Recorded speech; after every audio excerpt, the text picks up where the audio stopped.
where do I start? Okay. Might not go through my whole story because I think I want to get into the topic and maybe get us to engage more about business models, your business models. But maybe for those who are not around, I'll try to give a very quick intro of myself and my own journey as an entrepreneur. So, where I started. Yeah, when I was a first year in university, this was in 2005, I realized that textbooks were quite expensive, new textbooks that is, at varsity. And at the time, there wasn't an efficient platform or a place for students to buy and sell secondhand books. And I thought secondhand books could be a solution to making textbooks more affordable. So I started taking my friends' textbooks and saying, guys, let me sell these books for you for a commission. And initially, the idea was not to start a business; it was more to kind of create a solution quickly for students and make pocket money. In fact, at the time, I remember I wanted to buy a PC for myself, and I thought that would be a nice way to do it. But nonetheless, I took my friends' books and sold them out of my dormitory room and put up posters on campus and told students to come and buy. And to cut a long story short, within 2 weeks, my dormitory room was full of textbooks and full of students coming in and out. And that is how Pimp, my book, was born. I did that at the start of semesters while doing my degree. And in fact, when the second time around, the second semester, I wasn't intending to do it, but people had my phone number because I was using my personal phone number. And people started calling again saying, hey, Pimp, we need textbooks, etc. And that's how that round happened. And it became a business going on campus from my dormitory room. We then moved to tables where we traded on campus with tables. And then from there, in fact, in my final years, 3 or 4 years later, we moved to a small kiosk. And from a small kiosk, we then, I told the story the last time, so I'm not going too deep in it. We kind of got kicked out, competitors, issues at the University of Cape Town at the time, a bigger bookstore that used its networks and contacts in the varsity, etc., to throw us out. And we got out and we traded on tables in the main road. And that's when we started seeing students from other universities like UNISA. I then got on a taxi, went to Pero in Cape Town, and realized there's another university there. UNISA put up another store there at UNISA, which actually became very successful. I would almost say that became the fuel of the business. It became very big, far bigger than even our UCT store in turnover and number of students, because UNISA is a bigger university. And I'm really summarizing. And then we opened up stores in Stellenbosch University, in University of Free State in Bloemfontein. We had a kiosk at UJ. We had a shop at Hatfield in Pretoria, and a store in Polokwane as well, although Polokwane was very brief. We also had an online store. We diversified product line as well. Away from used textbooks, we then started to add new textbooks, and we went into electronics and bags. In fact, some of our stores, like our Free State, University of Free State and Hatfield stores, were actually doing almost more non-textbook products like electronics and bags than even textbooks.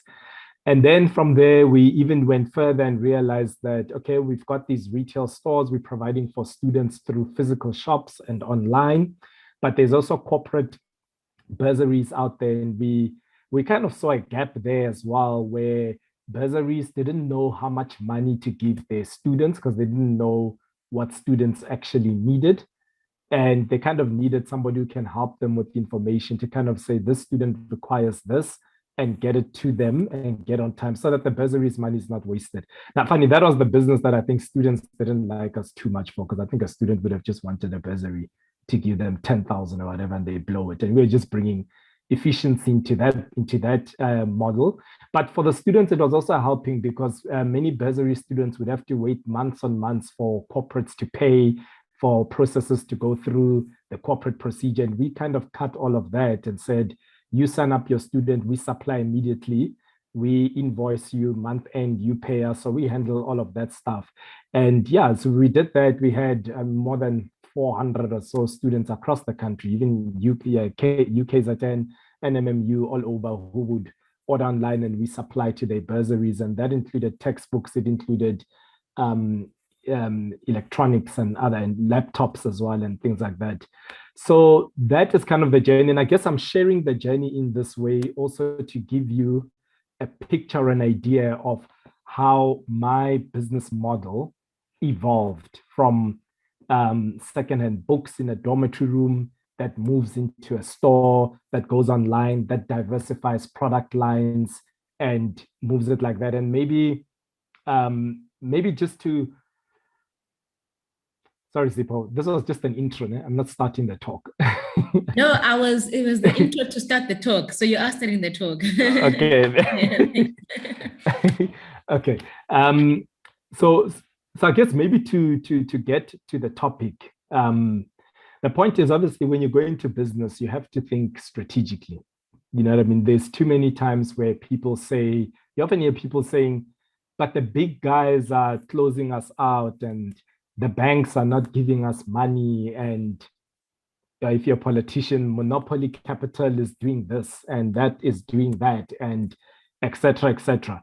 But the role of an entrepreneur is to strategically find needs and gaps that are unmet and find innovative ways of meeting them. And that's where you create. So if you look at us now, there's no way if you take, in fact, the textbook industry is a good example for us to use because I think everybody, it's a simple sector. So everyone kind of gets what happens in textbook. And I hope everybody has been to school at some point in your life. It doesn't have to be a university, but you get what it is.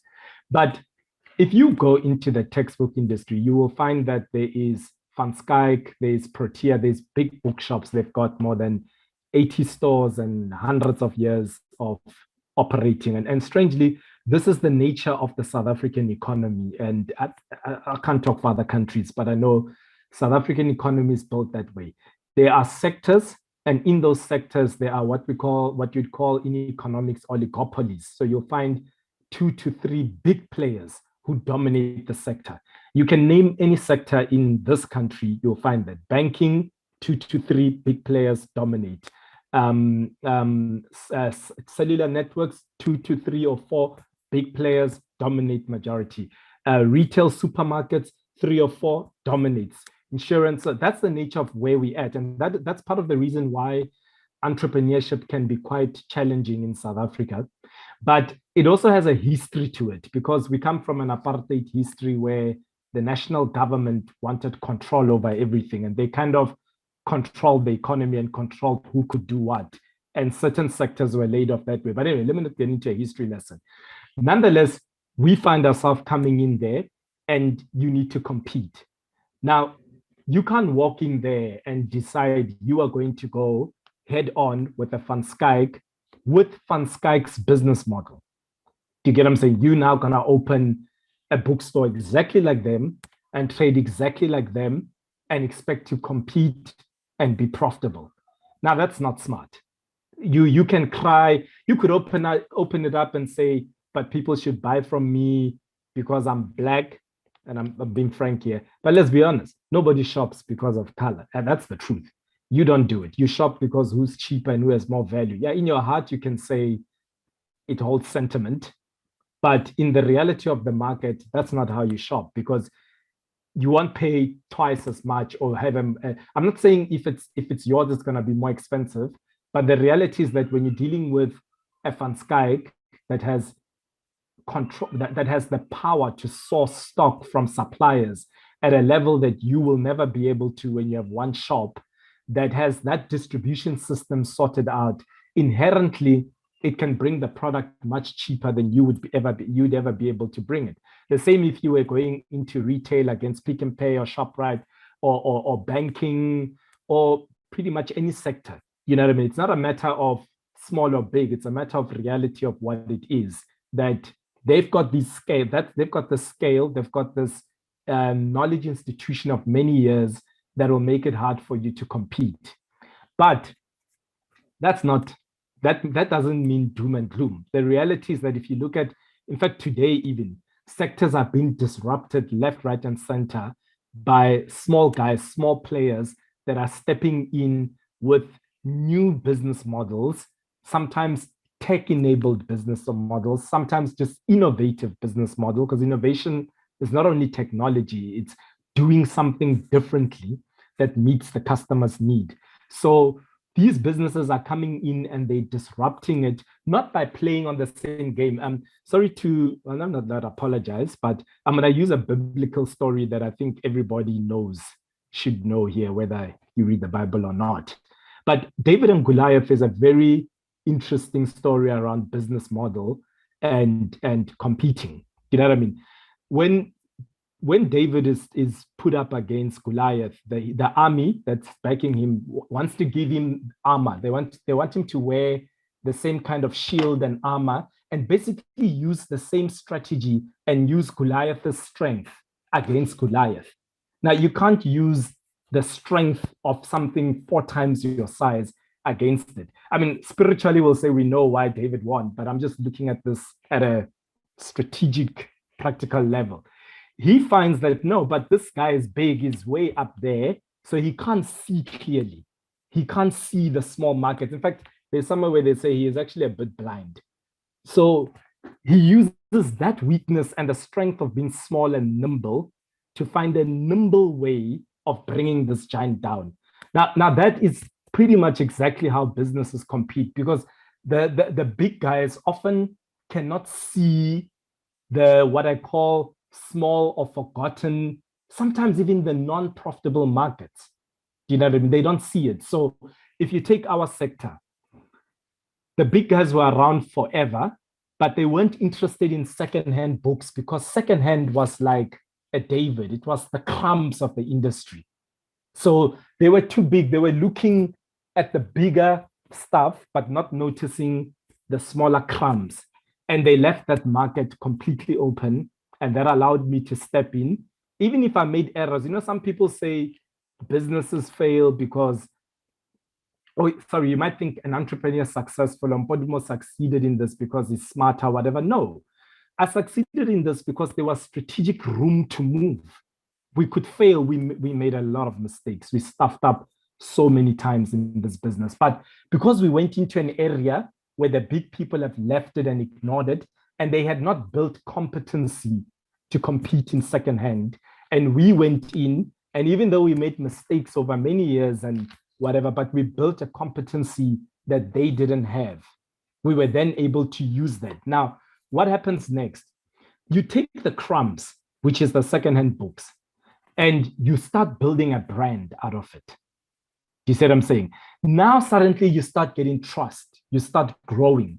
Landlords, universities start listening to you, looking at you.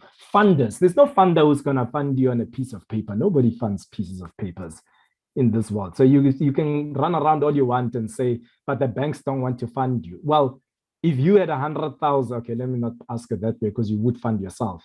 But if you had 100,000 that you had worked hard for and saved, would you give somebody money just for a piece of paper they've given you with a business plan? Probably not. So you couldn't expect the same thing. You need to strategically start small in a niche area or in an area where there is a gap or where you have strength and build up.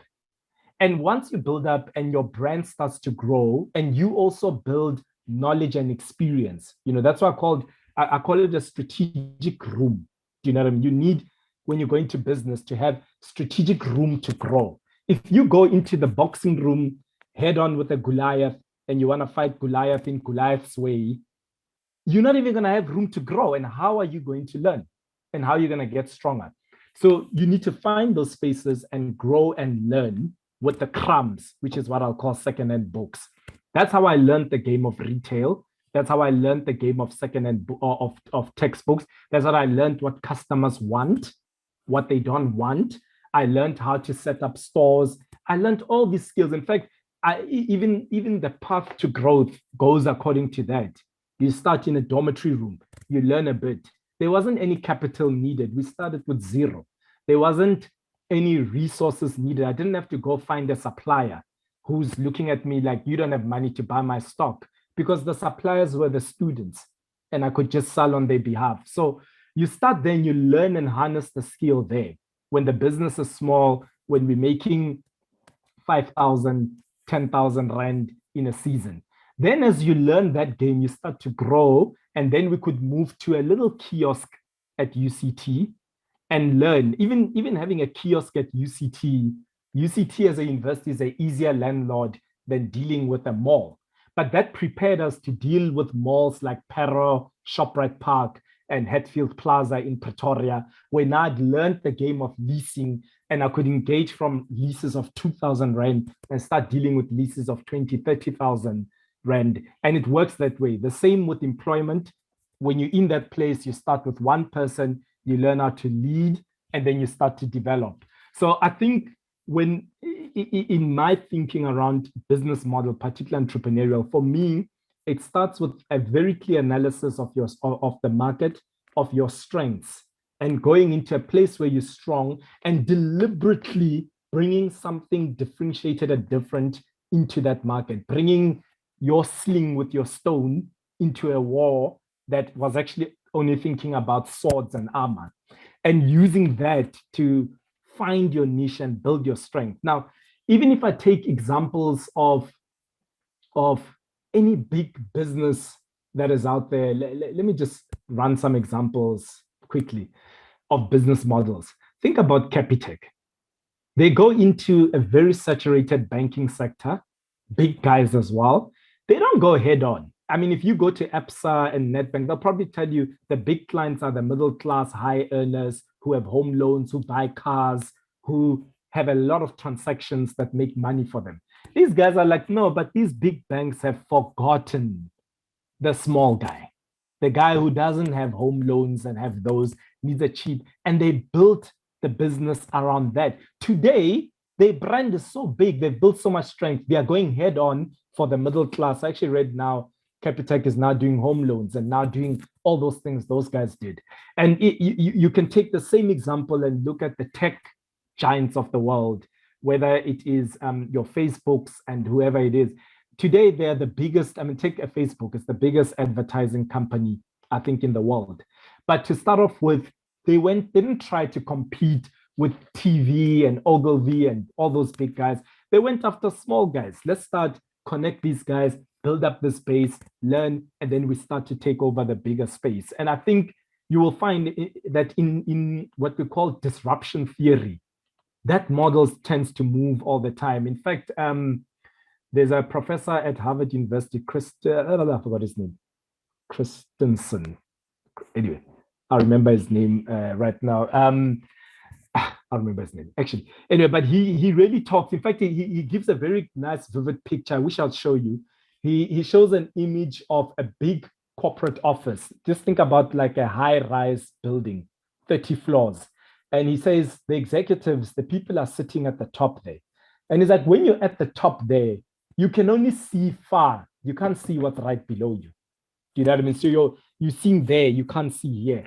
And basically, you're saying big corporates tend to miss a lot of markets. And that's where entrepreneurs come in and provide services.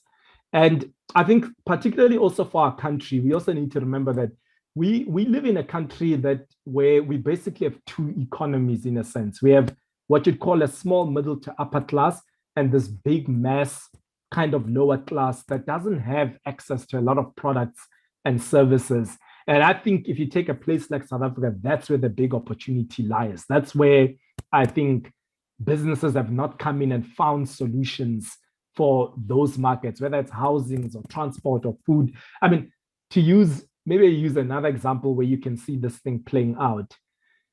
If you take something like a ShopRite, your Pick and Pays and them were way ahead at a stage. What made those businesses turn out was really going after the township market and building in those mass markets. Do you see what I'm saying?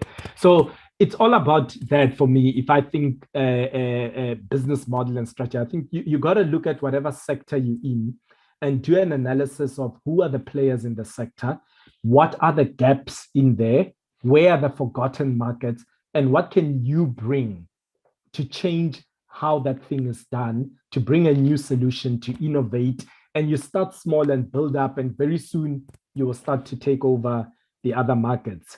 As a matter of fact, maybe lastly, before I run to Okay, you probably all have heard of a SWOT analysis: strength, weakness, opportunities, and threats. I wish, with these Zooms and that uh, you can't really do like a I can't draw it on a board for you to give you an example, but for many years, I knew SWOT analysis as well because every person who asked you to write a business plan, and I'm sure even here at Dream Factory, they probably told you to write some kind of SWOT analysis. And we all know strength, weakness, opportunities, and threats, and wrote it down. I did it for many years, even through my degree. I did it, but I did it because when we needed to raise funding or apply for something, someone asked for a SWOT analysis. But to be honest, I never used it. I never even understood what it was. That this thing is actually a strategic mind play. Now, I just want to leave you with one little thing. If you look at a SWOT analysis, a strength, weakness, opportunity, and threat, that thing is not built for you to write those things down and say, yes, I've written them. This is not school and get marks and someone marks you 9 out of 10 and go home. It's actually built to make strategic decisions. So you'll see on the one side, you've got strengths and weaknesses. Those are your internal things. And then you've got opportunities and threats. Those are things that are happening outside. So the effective thing, the thing about business model and strategies, you've got to look internally and say, what is actually my strength? Do you know what I mean? So if I analyzed it back then, I said, you know what? My strength is that I'm a student. My strength is that I am easily connected to other students. So in the world of secondhand books, that's a strength actually, because I can source from my suppliers and provide stock to them easily because I'm on campus, I'm next to them. Now, in the world of new books, that would be a weakness. To be like, oh, you're just a student, you don't know any suppliers. So I'm using that strength. The opportunity was that textbooks are expensive and students are looking for it. And then obviously, there were many threats. We can go into them: technology, this, ebooks, those are threats that are sitting there. The weaknesses I have is that I don't have capital, I don't have resources, I don't have knowledge and experience. Now, how do you, in fact, the key thing in business is to use your strength to go after your opportunity and then to minimize the impact of your weaknesses and threats. That's basically what you're doing. My strength is I can connect to students, and students are looking for cheaper textbooks. I use that strength to hit that opportunity, and I stay away from things that expose my weaknesses, which is new books. Strangely, a couple of years later, we're doing new books. In fact, in our bursary business, we supply 90% new books.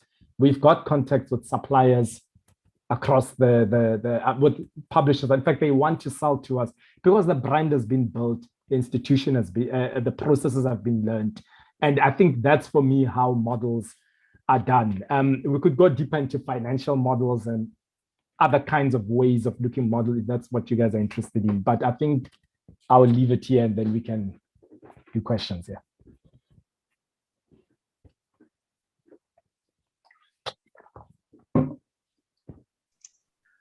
Awesome. Thank you so much for that amazing presentation. I'm already seeing people already throwing down questions for you here on the side. And like we did say, guys, we want to be a bit more interactive this time. And I really appreciate the fact that he was able to literally put everything on the table for us. The foundation has been set. So the foundation has been set to make the session more interactive. So I'm already seeing a question here, and it's from Duncan. And he was asking, how do you keep up with the business with the introduction of ebooks? Yeah, so I mean, that comes back also to business models. So look, when you look at something like ebooks, once again, you need to do an analysis to say, okay, what is my business doing and what are my strengths within this thing that's coming? Do you get what I'm saying? So for me, it would be, you'd ask questions like, okay, where are ebooks? Will they take over the sector? If they do, where do I stand? Can I just go and start supplying ebooks? There's no competitive strength in doing that because Kindle, anyone can create a platform and supply your ebooks. Do you see what I'm saying? So if we just went and started putting ebooks on our website, we would maybe sell because there is some kind of a brand out there. But the truth is we don't have a strong competitive edge in that space if we just went into retail. Then you start to investigate, would there ever be a market for secondhand ebooks? Because then we start holding a stronger competitive edge in that space because we work in the world of trading of books. Then comes another area where it becomes to say, okay, we've built up this bursary and corporate division. Basically, I mean, even that one, I didn't touch too much about it, but we built it up not focusing on textbooks, but focusing on tools that help bursaries to determine what their students need. So we'd be able to tell if Aviwa is doing law first year at UWC, we'd say these are the textbooks as prescription and here are the costs. That's what we were actually selling, not books, because that was the need. So now with the ebooks, where we started to distribute a lot more was to our corporate business because they were actually buying our monitoring service more than our product. And therefore we can plug any product to that monitoring service, be it an ebook, be it a device, be whatever the case. Then it worked. But to be very honest, in the retail part of the business, there wasn't strategic, what I call room in the world of ebooks. So that's, I'm just trying to really answer it for myself because it doesn't really matter what Puma Book does. I'm trying to answer it so you understand the thinking behind decisions, business models, and strategy. Cool. And I have one here, Famu Basha, and he's saying, please briefly describe the difference between a business model and a financial model. So business model and financial model tie into each other. You can't really talk about it. In fact, I would arguably say a financial model is part of a business model. So what you would do with a business model, like let me take the example I gave you. So you would state and say, okay, in our model, we're going to create an efficient platform for students to trade textbooks between each other. That's literally what our model is about. We've seen competitively, nobody's is doing this, and we're good at it, and whatever. Now you come to the financial model. Now you need to start asking, how does this model you put out actually make profit? Now, a simple place you start is what resources are actually required to do this. So you'd say, okay, we need stock, we need textbooks, we need a platform. A platform can be a shop for the students to trade. It can be a website, an app, an online base. It can be a desk, whatever it is. That's my trading platform. We need people. Do you know what I mean? This could be people you hire. It could be people you outsource. So all these things will be written in the business model that we need all these resources. And in fact, when you're doing a business model, you also need to write when you need it. So you need to almost say, we need it at this time, this time, this time. Then what you do with a financial model, if I were to simplify it for you, you basically look at the size of the market. You can say there are 1 million students in South Africa, or you can say there are 10,000 students at my university. And then say, if there are 10,000 students, we think, and this is where you have to guesstimate, because in financial models, you have to make calculated guesses. We think, given the competitors in the market, that there's these 4 guys, they're very big. We think we can grab 10% of this market in 3 years. Then you'll say, okay, year 1, we're going to target grabbing, let's say you say we'll target grabbing 2% of the market. Do you get what I'm saying? So, or whatever. Then when you come to the financial model, you're basically going to say year 1, I wish I could draw, but anyway, you would have year 1, year 2, year 3. You'll say the size of the market is 10,000 students in total. We're projecting 2%, 5% in year 2, 10% in year 3. Then you just take that number of students and you put them in and you say, okay, year 1, to give an example, would be 2,000 students. Year 2, 5,000 students. Year 3, oh, sorry, I said the market was 10,000. Say it was 100. Anyway, you get what I'm saying. Year 3 is 10,000 students. Then you move to the second part. So the first part of a financial model is always the market, the size of the market, and your market share, and breaking down to how you're going to eat that market share. Once you've done that, then you need to go to the product and say, how many books does a student buy per annum? If you're targeting 2,000 of them, they buy 3 textbooks per annum. So we're going to sell 6,000 textbooks that year. Then you have to say, what's the average price of a secondhand book that you're selling? If it's 100 Rand, it goes to whatever, 60,000 Rand. Then what's the gross profit margin? What are you buying that textbook for? Or we buying it for so much, then you get GP. Then once you've done that, you've got your gross profit in your financial model. Then comes the thing that I raised. What resources do you need to make this happen? I need a shop, that's rent. I need a website, that's hosting fees and whatever fees are related, or development fees. I need employees, I need a phone, I need stationery, I need lights.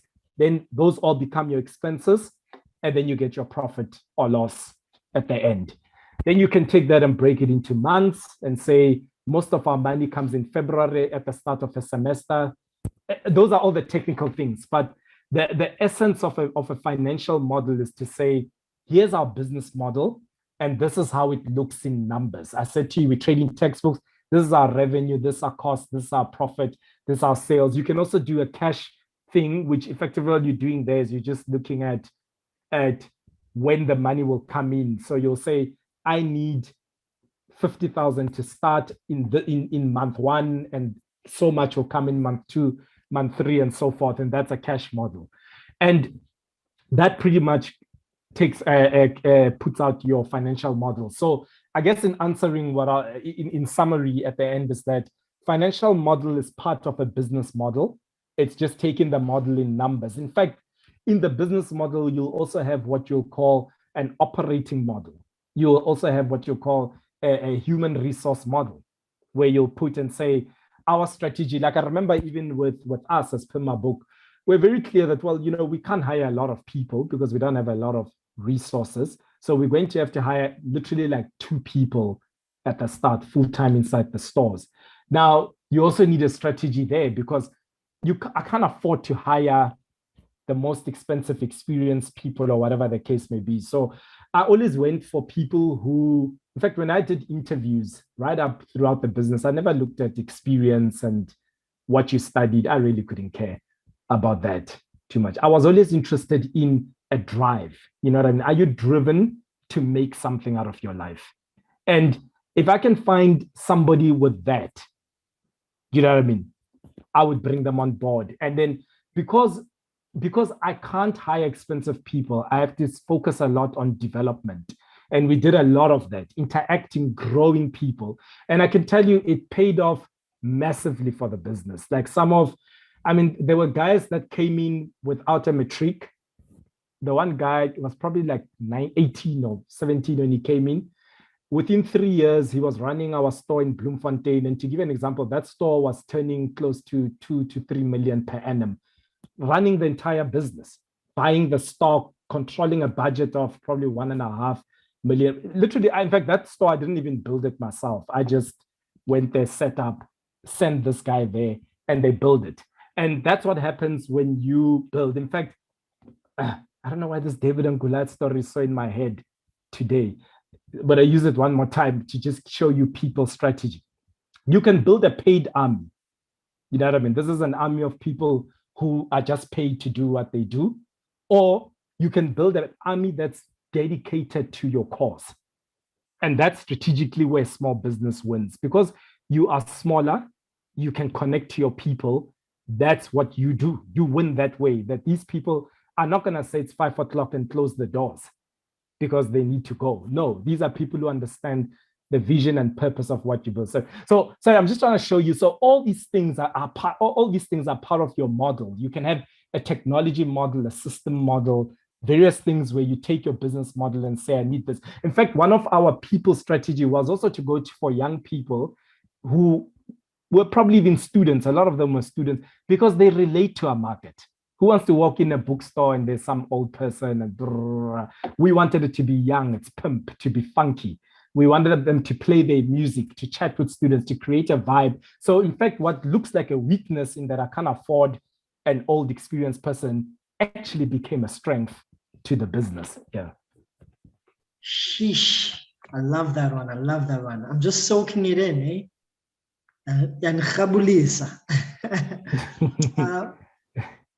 Utabi-san, she was asking, I would like to understand what a SWOT analysis is, and just also to add to that, there's also another one that says, what strategies have you learned around managing cash flow? Most of us are really having challenges with cash flow. What comes in verse? What comes out? And the latter can be so overwhelming. Oh, cash flows. Let me start with the SWOT. Okay, obviously, I try to elaborate more on SWOT as much as I can, Tabisang. But at the end of the day, what I will tell you is that SWOT is just a simple way to look at your business strategically. I think the problem with us entrepreneurs, let me first put a disclaimer. I didn't sit when I was doing this thing in university and say, I'm being strategic here. This is some things, is it wisdom? Is it a sense? Nobody sits down and says, oh, here's the strategy. In fact, I wrote the first business plan as we started Book in 2006. I only registered a company in 2008, by the way, or somewhere there, 8 or 9, 2-3 years down the line. Because the first and biggest thing you need in a business is a customer that buys your product, whether they buy for 500 or 10. That's the most important thing. Not a document, not a registration, not a bank account. Who cares about all of those things? You need someone to buy your thing. You need to go to your friends, your family, your fools and sell. That's the number one skill. But the point I wanted to raise is that, yes, I mean, even a business plan, I probably only wrote it 5 or 4 years later when I was applying for, I think, some SAB grant. I actually only ever wrote business plans when someone forced me to write it. But I came to understand a bit later with insight what I was doing. And I would rather give it to you to say, think about it at the start, because I think there are many things that bit us in the business model, whether it's ebooks, whether it's this, where we never thought about it before. So SWOT is just there to help you think about it. And what I want to impart on you guys is that don't be like me and just write strength, weakness, opportunity, threat. Write it, sit back and think about it. For everything you've written as a strength in your thing, you should have an action for it. If you don't have an action, it's useless. You should say, I've written the strength, therefore we will do this. And we have this weakness, therefore this. And because of this opportunity, therefore this. And if I look at your SWOT analysis, I need to see your business model talking to it. Do you know what I mean? I need to see in your business model how you're using your strength to build the business. Because if your business model is not based on your strengths, then we've got a weak model.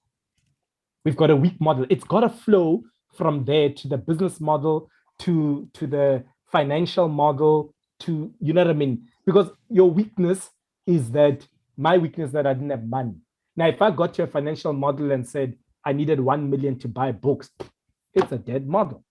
No, but you have a strength. You're on campus. Your students are around you every day. So that's how we're using that strength to get the 1 million worth of books into the thing without even needing money. So that's what I'm getting. So for me, it is, don't just write it down.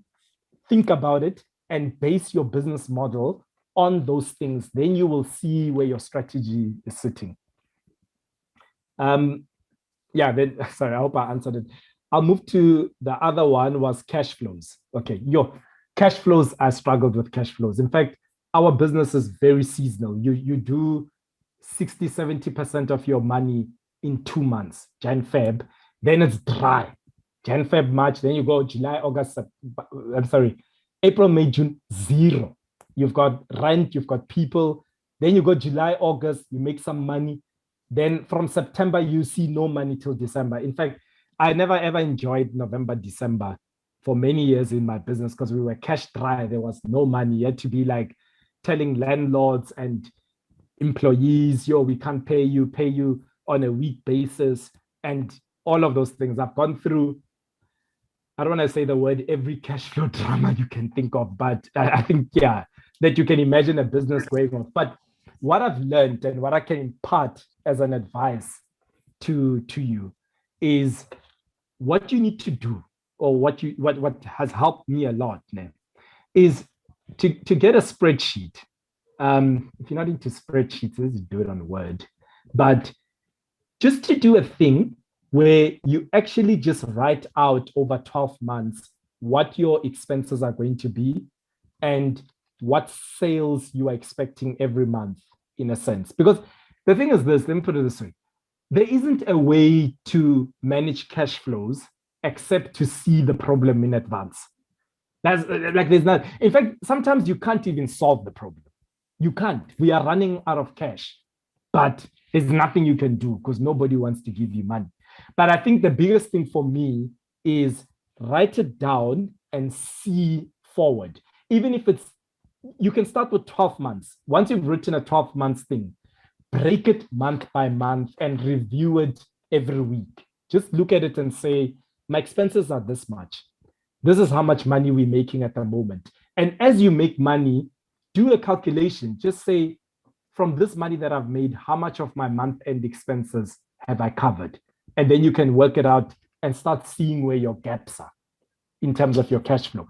Now, where you start, I'm trying to just summarize it without getting too technical, but the basic of it is, what's your sales? What cash is coming in? And if you like a corporate business where you invoice people, you need to not only say what's your sales, but say when will your invoices be paid? Because in the corporate business, the problem there is always you invoice month and you got to wait another month. So say, when is my cash coming in? In which month is it coming in? What are my expenses that I have to pay this month? And just say, cash coming in minus what I have to pay, what is the shortfall? And look at that thing. Now, when you have the shortfall, what do you do? Because that's a better question. So the one thing I want to excuse you for is not knowing you have a shortfall. Then, yeah, you shouldn't be there. But I would excuse you for having it, because sometimes you can't control it. That's how it is in business. The next thing that I would impress on you to do, and I'm talking really to like startup entrepreneurs. Sorry, I don't, if any of you are in like a bigger business, I'd have a different conversation, but I really want to make it small as possible.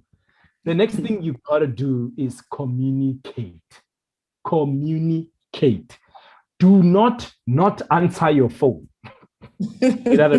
Do not, yeah, those who have been in business are laughing because they know what I'm talking about.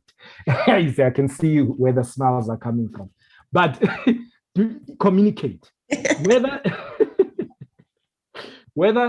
it is first with your people, you'll be so surprised. Because the reason why I say look at it in advance, it's difficult to come on the 25th and tell somebody you can't pay them. It's wrong. That's what I'm saying. Tell in advance and talk to your people. You know, the one thing we did in Mpodumo that I would advise you to do, be transparent with your numbers. You know, we live in this world where people make numbers like a secret. How can I hide the revenue of a store in Bloemfontein or in Stellenbosch, where it's that guy who must drive that revenue? I'm not there. He must buy those books and sell those books and drive the sales, but he doesn't know anything about what is going on there. In fact, it's one of the gripes I have with big business. Sorry, I'm going a bit off track, but I need to say this. I used to ask somebody, what's the difference between a ShopRite teller and the son or daughter of the owner of ShopRite? How come a ShopRite teller can work at ShopRite for 20 years, but they can't run ShopRite? Yeah, and you know, and you can get a guy who is close to the owner and runs it after 5-10 years. You know, the only difference is what? The ShopRite teller knows the business, knows what's going on the floor. The only difference is the conversations that I had. There's a different conversation that's happening between the owner and the teller and the owner and their daughter or son. You get what I'm saying? And it's those conversations that the owner is having that empowers the person to think about the business. He's not working there saying, typing the teller and let them move. He's telling them why we're doing it, where we're going, what are our numbers. That's how you develop a person. In fact, in Mpodumo, I hardly ever did training like, oh, this is how you use our retail system. Oh, this is how you speak and do training. I focused on the why, the where, the plan, the vision, the thoughts. That's what grows. So I think the point I'm trying to, I went off track and time is running out. So I'm going to come back to track. The point I'm trying to get to is that be transparent with your people, with your stakeholders. In fact, last time I told you guys, I had a talk about all the problems we faced in Mpodumo. I'm not going to go there because I spent a whole 30 minutes of all the dramas. What helped me to survive it was transparency. Pimp My Book didn't stand because we never owed landlords. There were landlords that we owed money for 4 months. We owed that was the time we owed landlords 100,000. So there's no amount of landlord money you can tell me about that you owed. But guess what? We never once had a landlord put a lock on our shop. Why? Transparency and communication. We never waited until the matter, and when they call us, we ignore them and we say, look, there were times when I felt like doing it because it's just too much. I wasn't perfect. There was some where I was just like, bloody hell, there's so much going on. It's people, it's landlords, it's banks, it's suppliers. This is okay. I'm not taking your call for this 2,000 rand. But we're humans. But the point is, the main thing that I would want to say is that communicate. Look at your cash flows, analyze it, see where the gaps is, and immediately start to talk to stakeholders. Talk to who are your stakeholders, your people. Talk to your suppliers. You'll be surprised when you talk to your suppliers, they're willing to give you more stock to help you out because they rely on you for sales. Don't wait for them and then there's no money and then your supplier is calling. In fact, the biggest secret of cash flow management and problems is to call before they call you. That if you do that, you've already won the game. They trust you and they'll listen to what you say. The same with bankers, the same with people who've provided you loans, and then you work it out from there.